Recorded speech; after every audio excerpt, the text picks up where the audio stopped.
Everyone, welcome to SEMIBREVE Festival, this peculiar but rather stimulating edition. I'm Gonçalo Frota. I will be moderating the discussion this afternoon, and we'll be talking about post-pandemic performance logic. And I'm happy to have with me Nik Void, musician and producer. Yes. Pedro Santos, who is the head of programming, the music programming at Lisbon's Culturgest. And also in Montreal, we have Alain Mongeau, which is the founder and director of the Mutek festival, that it's based in Montreal but has tentacles all over the world. I'd like to begin and just go straight into the discussion, and I'd like to begin with Pedro, because Culturgest just a couple of weeks ago had this concert by Joana Gama, a Portuguese pianist, and she was presenting her interpretation of the Book of Sounds by Hans Otta. But at the same time, Pedro commissioned a series of new pieces to Portuguese musicians, and these pieces were presented from the following day. They picked up on the heritage or on the work by Hans Otta, but these pieces were presented only on an online situation. Which leads me to ask you, Pedro, if during this pandemic, when you were forced in some way to revise all the work that you were thinking of presenting at Culturgest, if the pandemic changed in any way the way that you assess your work as a programmer. Yeah, obviously. It was, especially because when I started working on the following season, we were in the middle of the lockdown and all the confinement that happened after March. So I had to start thinking about a normal season that would probably be COVID-free, but we didn't know that. So in a way, I had to work in both scenarios. And the concert, the Joana Gama concert, was a normal concert in our main auditorium. But at the same time, we had to start thinking that what if there is another lockdown? What happens to our programming if we need to shut down all our shows? Obviously, making something online was a proposition. So actually, I had that was the main reason to have something happen in our programming, because it would be, again, very damaging to work in a normal season and then closing outdoors and nothing would happen. So having something happening online was always like a plan B, a very strong plan B, and I didn't want to make like a concert being streamed online. For me, that's not very interesting, and so that's why I started thinking about having something else and having new work presented, not on stage, but we filmed all the performances outside the main auditorium because this was an event that was not happening in the auditorium with an audience. And for me, that was a plan B, but even without shutting the doors, that's a very strong plan B, and that's what happened. So we had the show, it went really well, but we also had other content to show to the audience, new music, and for me, in a very interesting way, to have like a film showing the performances without having this idea that it's a normal concert, but without an audience. Nik, I would like to ask you in your capacity as a musician, in this kind of situation, is it a completely different way preparing a concert, a live concert, a normal live concert, and one that it's going to be streamed online and with a very different context? Oh yeah, I mean, hi everyone. There's many differences between live streaming and live performance. First off, as a performer myself, the anxieties that you face with live performance shift to different anxieties with streaming performance, because one, technically you're working from your studio. You're unable to, if the streaming platform isn't working correctly or your equipment isn't working correctly, which I mean is the same as live performance to that respect. With live performance, you kind of have a gauge from the audience of what's going on. So I mean, I'm sort of mainly a collaborator. I improvise, I work with bands, I work solo, but I've always considered the audience being like the fourth part of that collaboration, So without that kind of feedback, by being an improviser, an audience participation kind of dictates how that performance develops. With streaming, I did a streaming for Lev Festival, and I was unawares if my audio was coming through, whether because obviously you're doing a stereo feed, so if you were to sort of if your discipline is in quadraphonic sound or anything, that kind of flattens out the prospect of experimenting with sound in that way. I think that, I could actually go on and on about the differences, but once you face the differences and you kind of work those differences within your development of your practice, then you can work with it. I mean, what I've noticed from streaming performances that visually it opens up the doors for you to not just be there on stage. You can work with film.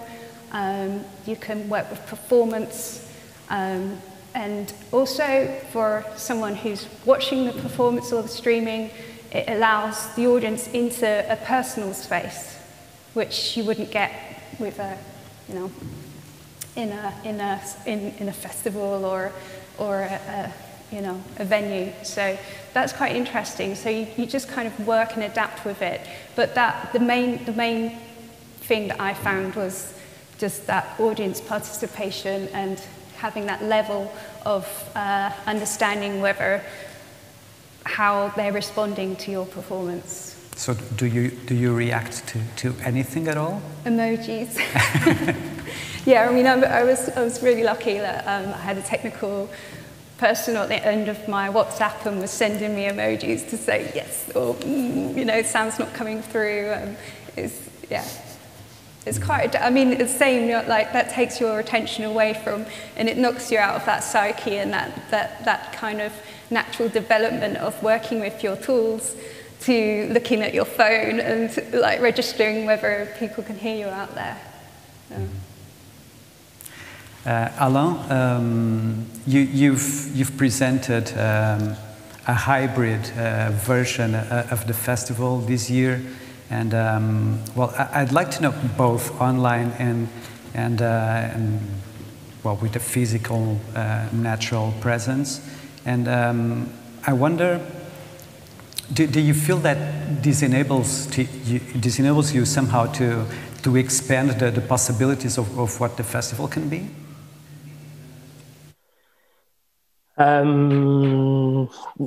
Can you hear me? Yes. Yeah. Okay. Well, that's a pretty vested question. To begin with, we did the version of the hybrid version of the festival in September. We were supposed to do our usual festival more in August, but we actually had to change the dates because there was like this ban on festivals that were kind of declared until the end of August. So we switched the festival dates. And also when we decided to go ahead with doing a hybrid version of the festival, the idea was to be able to adapt to whatever situation, if there were going to be public or not, to be able to host the public. If there was not going to be public, to be able to have the artists performing. That was our main concern at that point, just to make sure the artists could work or could be presented. And in a sense, we also approached it saying that, you know, maybe there's something positive about going online in this way. As you say, it could become something that will be part of what we will be doing from now on. I mean, we used to have a very strong virtual presence, like during the first 10 years of the festival. We used to stream live the performances. So it's something we used to do, and we stopped doing it because we actually wanted to get people to come and experience on site the festival experience. So we're, in a sense, the current situation brings us back to things that we used to do, trying to reach out what we used to call like a virtual community. So this idea of doing events today that maintain the link with the community, and in the community, there's many layers. There's the artists, there's the professionals, there's the public, public from Montreal, public from abroad, etc. So those are all part of the DNA of a festival anyways. It's just, of course, doing shows in front of a very, very limited audience, where people are sitting, they can't dance, they could hardly even consume alcohol. It is not like the most natural relationship to performing. So I think in a sense, what we did this year, we were quite aware that in the little time that we had, it was kind of hanging to a certain sense of normality. We had only a few months to set everything up. We actually ended up doing things that we didn't really have the internal know-how. I mean, we never really did, let's say, high quality recordings, audiovisual recordings of performances. So we had to get acquainted with that. We developed our own platform, our own virtual platform. So that was also a learning curve. So in the little time that we had, I don't think we were very creative. We just tried to do the best we could in terms of, doing the best streamings we could with the best multi-camera crews, to have the best streaming and the best virtual platform experience that we could think of in that very little time. But I think from now on for next year is more like where do we go next? Or aim to maintain like our relationship with the artists. It will still be quite central. But how will we, let's say, imagine a more engaging way of presenting works and of getting the artists more excited about things also? That will be the main challenge, I think. Since you're mentioning those various agents, and you're speaking specifically of the artists now, I'd like to know if you feel in this pandemic context, if you feel there is a specific responsibility of a festival like yours, and which has a series of branches, if I could call them that, in Buenos Aires, Tokyo, Barcelona, if you feel there's a special responsibility to local artists. Well, for us, it's quite certain that this year everything we did was out of a sense of responsibility, for sure. Last year was our 20th anniversary. It was a very, very demanding edition for all our team. And in March, when we decided to put everything on pause a little bit before deciding what to do, we had the option of just skipping a year. And I don't think anybody would have complained about that. But then we thought, well, we're there. If we don't do anything, it's like letting down everybody.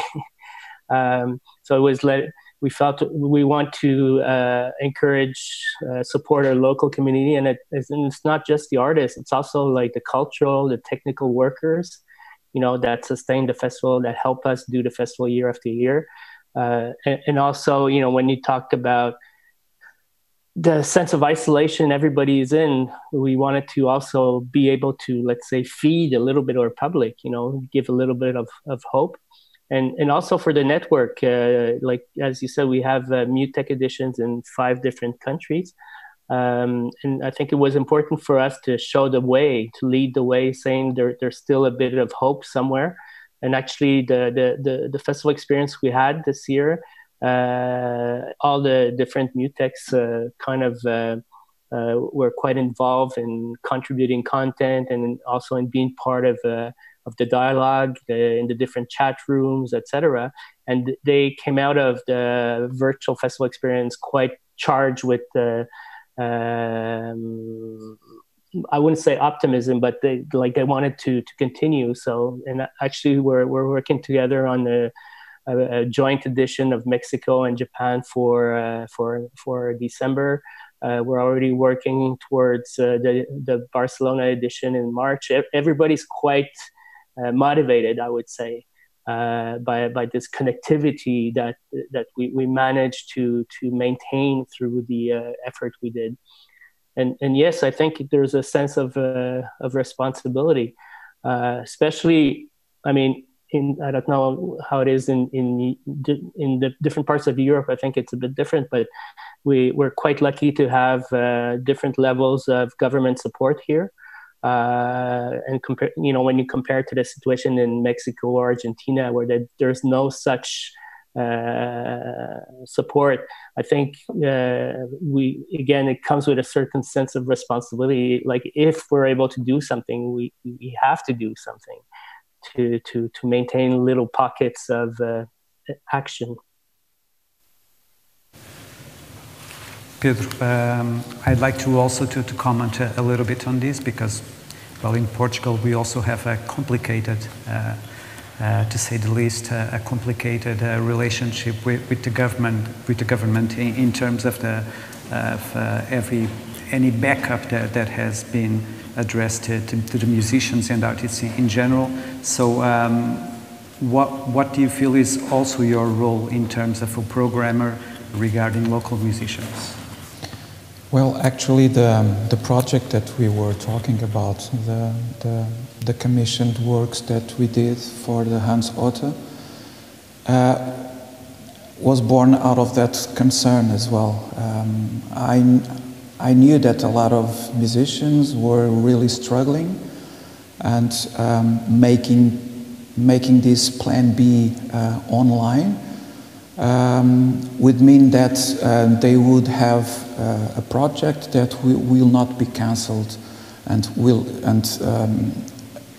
for me that was a very important thing to assure to them, because we would film the music and they would get paid, and for me that was a very big concern. Because what happened here in Portugal between March and June and for the rest of the summer is that most concerts were cancelled. Almost half of our season was cancelled, and we had to postpone everything. And I didn't want that to happen in the next season. So this online moments for me was also an important way to make sure that things would happen no matter what. So yeah, that. It was a very social concern of me, and I think that's what we should all do. Mm-hmm. Nik, in your case, how was it dealing with this kind of situation where I imagine that you also had some shows obviously cancelled, and it must be a scary time for a musician. So how can you deal in any way, even creatively, with a time like this?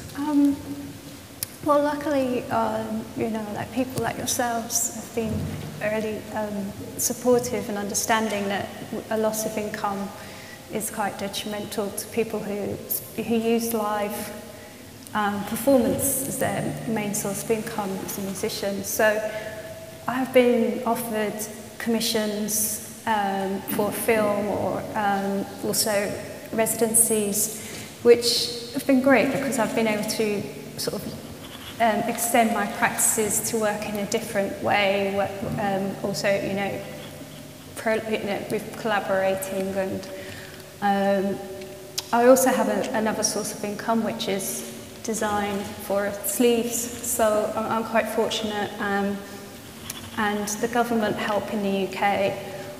There isn't a specific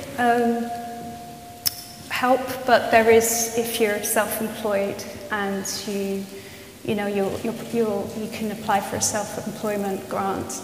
There's been a few grants issued for Boiler Room and, you know, a lot of online platforms that use music as their main source. So I think in a way, as an experimental electronic musician, you kind of never know how the next year is going to pan out. So you just adapt, and for example, because I improvise, I tend to always live in the future. So I have this. I kind of don't tend to have a lot of music recorded. So this has enabled me to have time to sit still, reevaluate my archive, put that on, you know, find ways of putting that online. In the future, I'm putting a new record label together with a visual artist from London.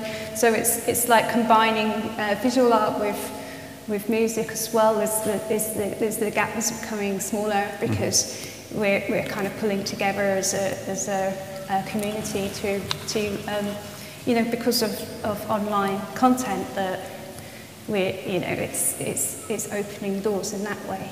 So financially, it's difficult, it's tough, but we're working out different ways, you know, of applying what we do and adapting. Yeah. You were saying that you're always thinking of the future somehow. Yeah. Do you feel that when you're in a normal life situation, you're playing for the present, and when there's a streaming like you did also at Culturgest, with not a live streaming, but a streaming that you can access later, yeah, that somehow you're playing for the future? In a way, but what concerns me about work existing online is that obviously it's out there, so you have to move faster in maybe writing new material to differ your performance from the last streaming. Again, you can't have that access. Anyone can have access to your work 24/7. So it's like limiting. How can you limit that? Is there a way that you can stream, but the performance only be available for a weekend? You know, things like that. But at the same time, like you say,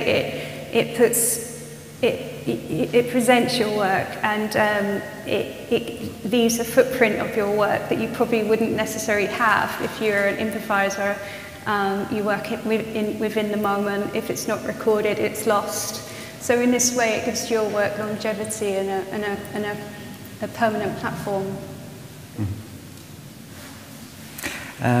Alain, on the announcement of Mutek's last edition, there was this statement that said that more than ever the programming would be grounded in equality, inclusivity, and in Montreal's cultural diversity. What I'd like to ask you now is, and this will go also to you, Pedro, afterwards, what I'd like to ask you is if a situation like this that requires you to think of a different model of presentation, if it should also be a moment to rethink and dig deeper into correcting inequalities that have been patent all over the years. My answer to that is it's not something that was provoked by the current situation. It's something that we've been working on for years. So for us this year, it was just again working in the direction of well, not even the direction. It's become embedded in our action for many years.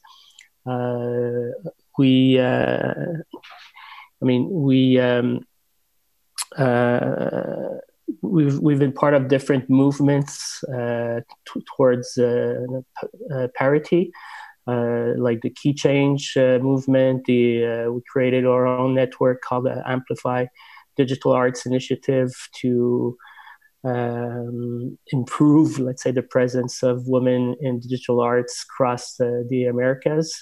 In relation, it's a project we did with the British Council. So in the last 3 years, I think we reached parity, and I think it's become part of the fabric of the festival. Not very much effort. I think now the new element that has been integrated is more. It's not just parity. It's also to aim towards greater diversity.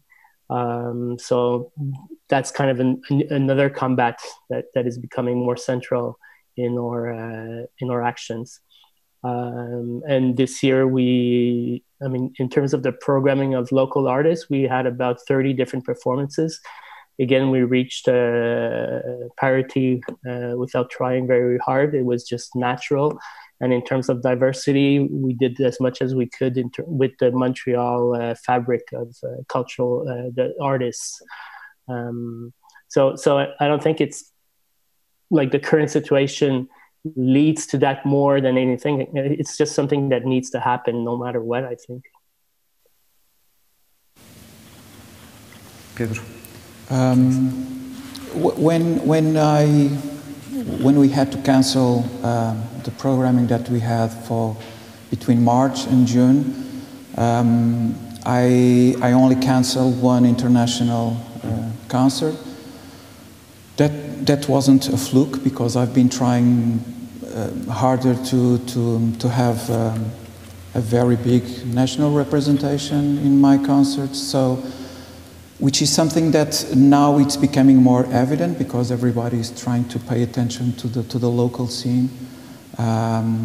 But I've been doing that already. So in a way, it's nothing really changed in the way that I design my continuous programming. And as I said, the only thing that for me it really concerned me was the fact that musicians that don't play a lot or don't make a lot of money from their performances, or they don't have any copyright revenue, if they don't play, they don't make any money at all. And some of the choices I did was with that in mind. And but apart from that, I think nothing really changed now for me. Very well. Nik, you recently selected for Crack magazine 5 online pieces that represent, in your opinion, obviously, the future of digital performance. We have a performance from Laurel Halo, but also the blog distances, well, very different. Even our talk today was part of, of your selection. But what I'd like to know is, when you thought of this, of representing the future of digital performance, what criteria or what went through your mind to pick up on these 5 examples? Well, there wasn't really much of a criteria other than as I wanted to show a varied degree of how streaming or having a platform can have large variance, you know. So Front Porch Productions, for example, is for experimental musicians that, again, like you say, perhaps don't perform that much. And what that enabled, I mean, lots of these performances were from their homes, from their studios, so you know, very intimate performances that allowed us into that space. And that's not something that we've, apart from performance art, that we've really had before. It also allows us to see musicians that don't like to travel or would like to perform in a certain way with homemade instruments, you know, like that are assembled in our own spaces. Or, you know, like with Daniel Bloomberg, for example, it was more about the visual side of it, how sound travels through a building. So there's these different ways of experimenting. And then we have the Laurel Halo piece in Berlin, which is, as I recall, it's kind of still within a venue context. So the light gives you a sense of dimension. There were a choreographer so that there was a performance in the audience, which was kind of replacing, you know, the audience, and it gives you an idea of that relationship between the performer that is performing in front of, you know, something that's going on out in that whole space. So one thing that I did really pick up from choosing these 5 different alternatives to streaming was that something that was lost that worries me is that performance that questions, you know, with the audience has to question a performance. Like there'd be a performance that would shock, or you would need to feel the reverberation of sound, you know, and I wanted to discuss that loss and whether we can retain that type of energy that a lot of performers use, and how we can go forward with that. I'm trying to remember the other ones I'm putting there.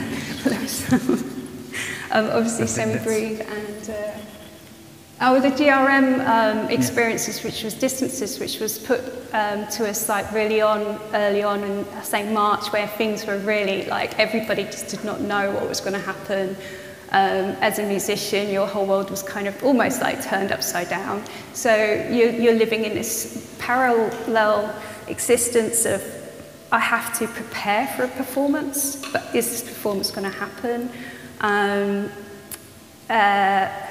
Well, it was interesting because it was a snapshot of time, you know, when that uncertainty was starting to reveal itself, and the kind of thoughts of what we were experiencing as artists and not understanding future, how the future was going to pan out for live performance, and how we can bring that back into our practice, how it can influence our work.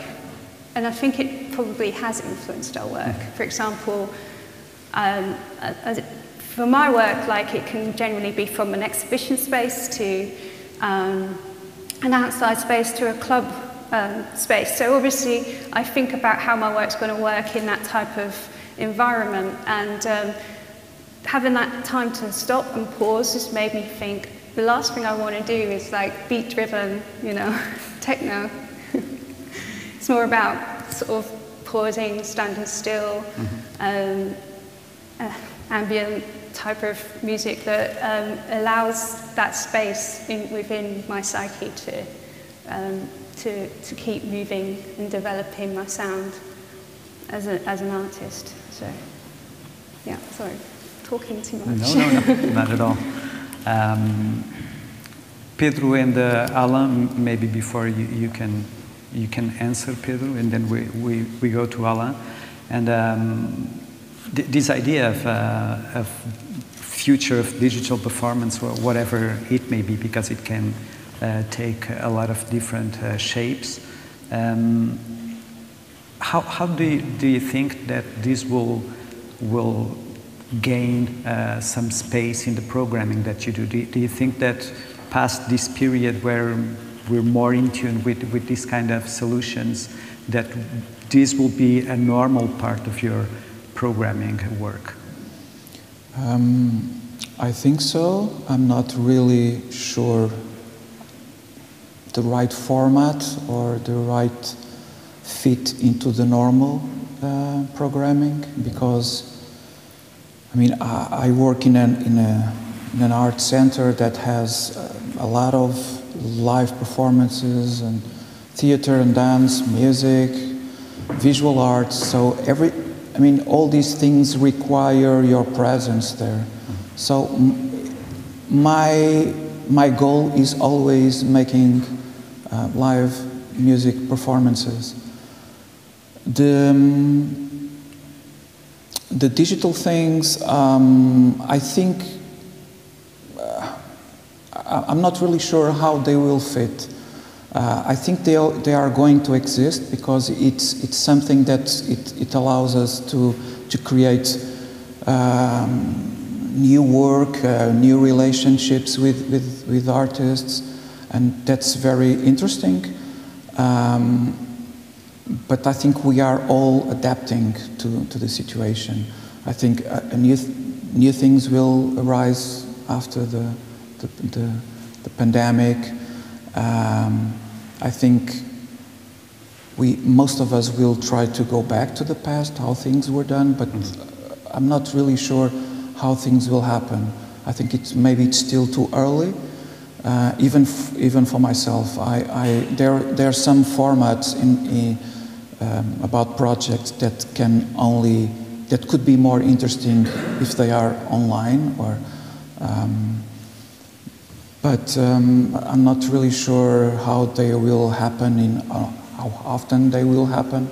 So I think for me it's still too early to assess that, because we just started to do that, and that's a way to solve a lot of problems, but the biggest one is the absence of people in the room.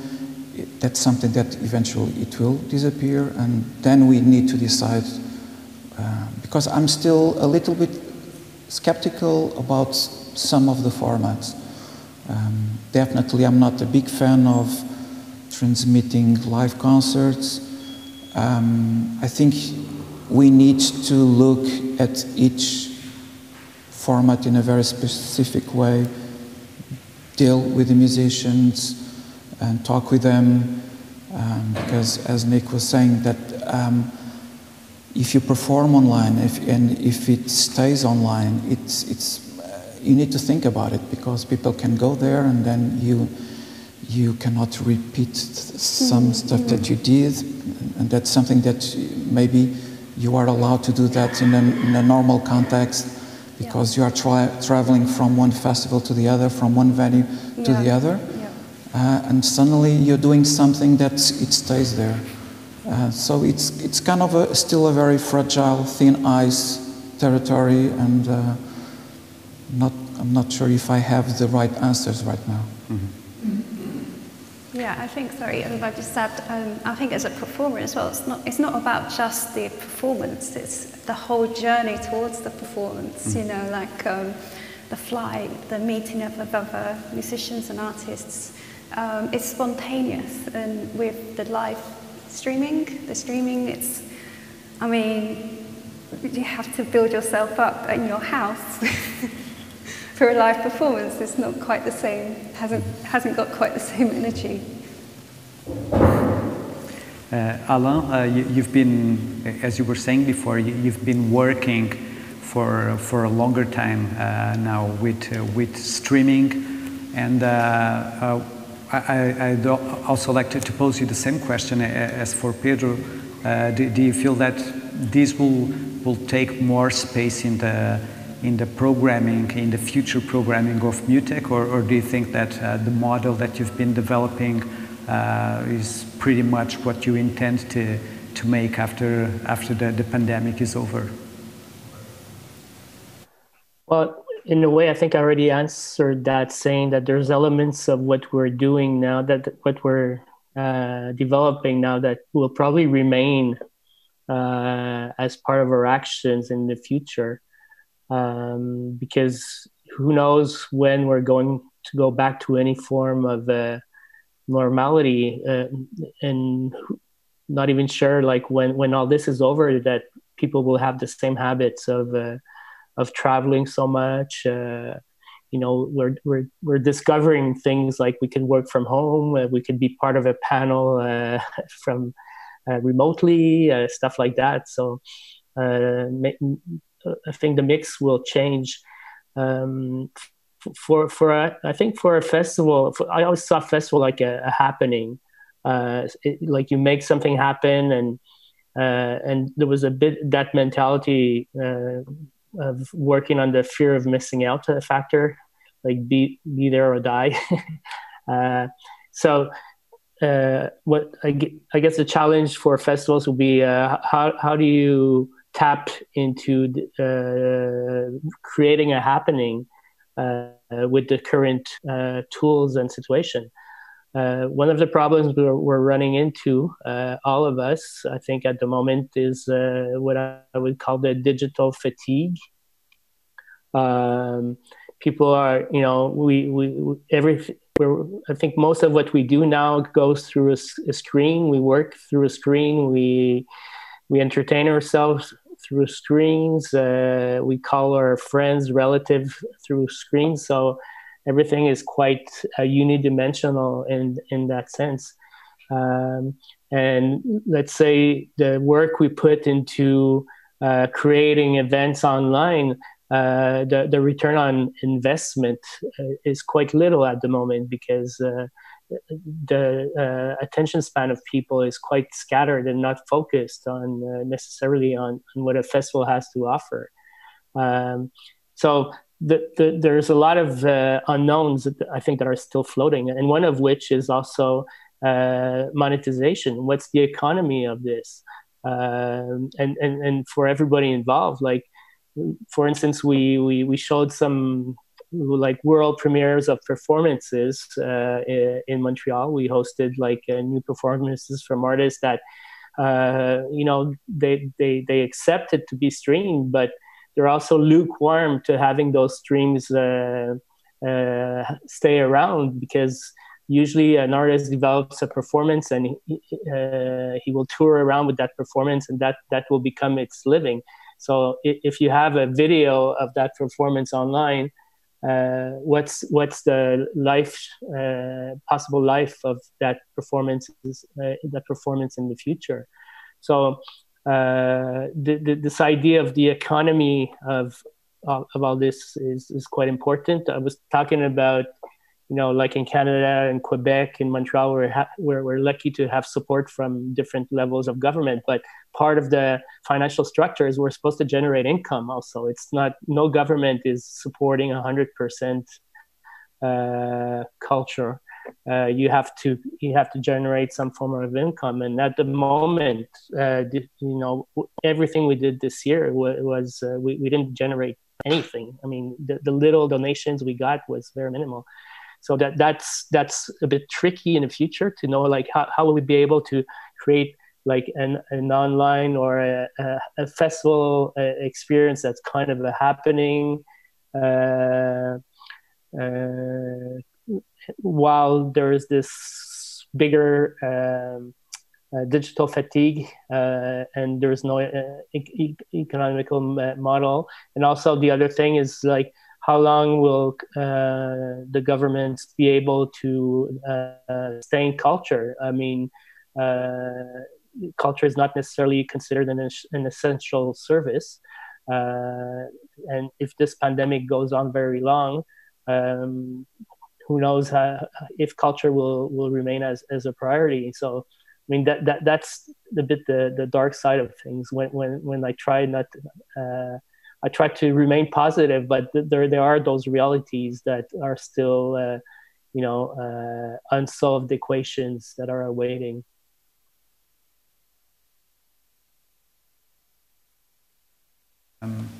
A number of very different realities, because your festival stretches over 4 continents. So I'd like to know how much does it need adapting, and how much the local sensitivities have to be a part of the festival that you produce locally. I think I missed the first part of the question. Sorry. Okay, I was asking, since your festival takes place in 4 different continents, how much adaptation do you need to make into each specific edition of Mutek? And well, also with this situation that we are living now, the responses are very different in all those places. So how can you, well, maintain any kind of identity for Mutek and still address these different places? Well, first of all, so maybe just to explain the model, so, there's editions of the festival in Mexico, Buenos Aires, Barcelona, Tokyo, and San Francisco. But it's not a it's not a top-down relationship. It's more like satellites that are run by local teams, and it's like they duplicate the model that we have in Montreal, and like it's been transplanted in these different places, and they build it up from those localities. So at the moment, each festival is dealing with the reality that also unfolds locally. So in Barcelona, I think culture has been declared an essential service. So the relationship with, let's say, local institutions is quite fruitful at the moment to allow for activities to happen. In Tokyo, it's less obvious at the moment. In Buenos Aires, it's even less. So what we're seeing at the moment is the power of the network, the connectivity, because it reinforces or it brings everybody outside of their isolation a little bit, because we're in constant dialogue and we help each other. So for the Montreal edition, for instance, we had 30 different performances that were local performances. But, the DNA of the festival was always about having half local and half international contributions. And the international side of the festival was allowed through the collaborations with mainly the Muteks. So each Mutek contributed with some performances from the local artists. So in that sense, like even the Montreal initiative helped to maintain the relationship of the different satellites with their own community. And the same will be happening with Mexico and Japan. As I said, we're doing a joint virtual edition in December, and Montreal and Buenos Aires and Barcelona will be contributing some content. So I think at the moment we're seeing that the power of the network is really through a sense of quite special solidarity that is expressing itself through the network. Well, I think we're close to the ending now, so I'd like to open the discussion to the audience. I don't know if anyone has any question or any comment.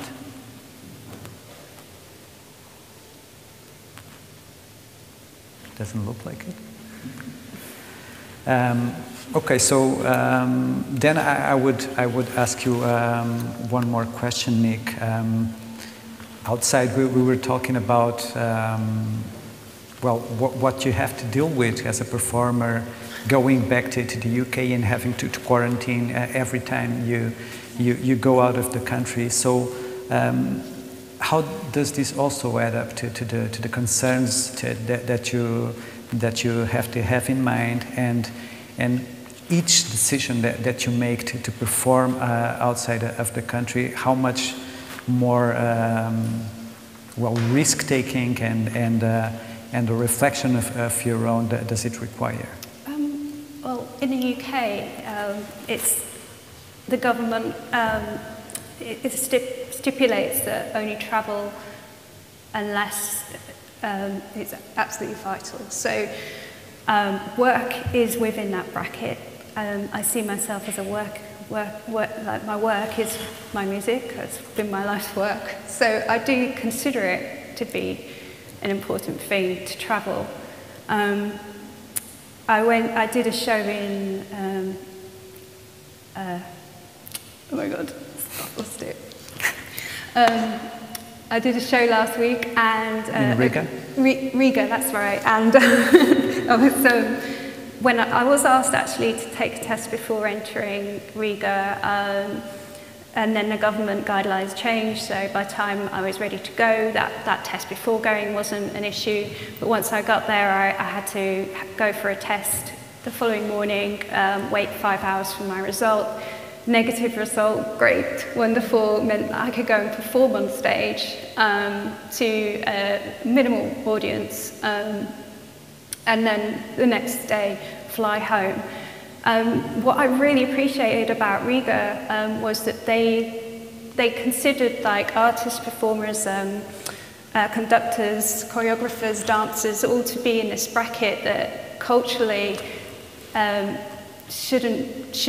does need to exist within cities and countries to give it their cultural identity, that this type of communication and platform needs to keep going. So they have this thing where you're on this list, you can go and do this, you can have the test, you can go home.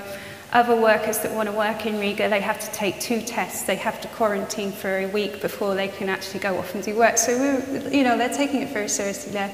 With me, when I go back to the UK, tomorrow I have to self-quarantine for 2 weeks. So that means I can't go shopping, I will get a visit from the police to check that I'm at home. If I'm not at home, I will get fined £10,000. So, like I was saying about the different anxieties that you have in preparation for doing a show now has shifted.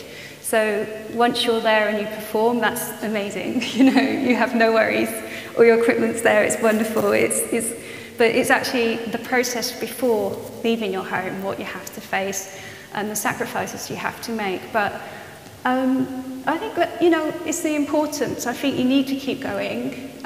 We're careful, we're safe. SEMIBREVE's been extremely careful.